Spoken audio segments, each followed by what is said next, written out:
Hi, I'm Greg Aronowitz, and this is BarnyardFX.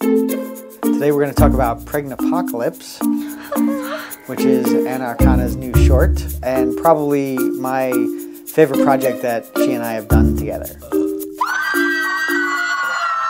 Painting is by far my favorite part of the process. I think that I really enjoy sculpting a lot, but there's a lot of wondering where it's going. By the time you get to painting, the alien or whatever you're working on is really formed, and this is like the final step to bring it to life.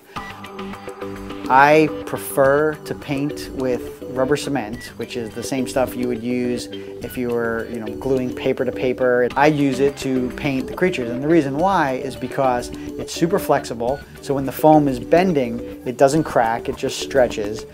But it's also super translucent, unlike other paints that are available. So I take the rubber cement, which is clear, and I tint it with a little bit of just like all tint that you can buy at a house paint store, and I dye the rubber cement with that, and the less I use, the more translucent it is. And then I cut it with Bestine, which is a thinner for the rubber cement, so it becomes a little more watery, and then I airbrush it. And the reason why I do this is because I can layer it up, and it starts making a cool skin on top of the skin. It's like micro thin, but it looks like it has a depth, where if I had just gone in with the Pax paint like I use on Anna's face for the skeleton, it would just be very opaque and look like a painted rubber object. This helps it look like skin. I'll start with a vein pattern or some kind of scale pattern or something that really breaks up the surface. And it's funny to me because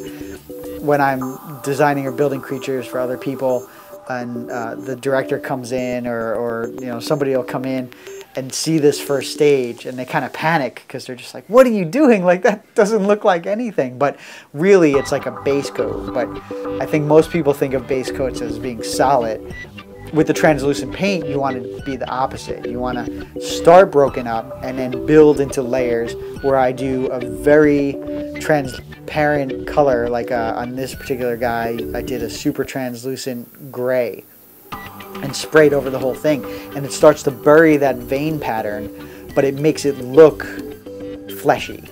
Yeah, there's probably about 8 to 10 layers on the alien, starting with the squiggles and then going to a translucent full coat that kind of knocks that down a little bit, and then a translucent skin tone, and this guy decided to go blue. Aliens are usually kind of green, or I just wanted to do something a little different. And the classic EB, the ones that they talk about, come down and abduct us in our sleep, are supposedly gray. They even call them the grays. So I thought I'd make this guy more along the lines of a gray, but at the same time I didn't want him to be like a boring, just kind of death gray. So I thought I'd bring some blues into him. So I put the gray layer to knock down the squiggles, and then I went in with the translucent blue to kind of warm them up a little bit. And then I went in with some white to really pop the belly, because I think it's always cute when little creatures have like the lighter belly and the darker back, kind of like a frog, or it happens a lot in nature. But I went a little more opaque with the white so it would really pop, but I avoided all the veins. I basically painted in between the circles to help those really stand out.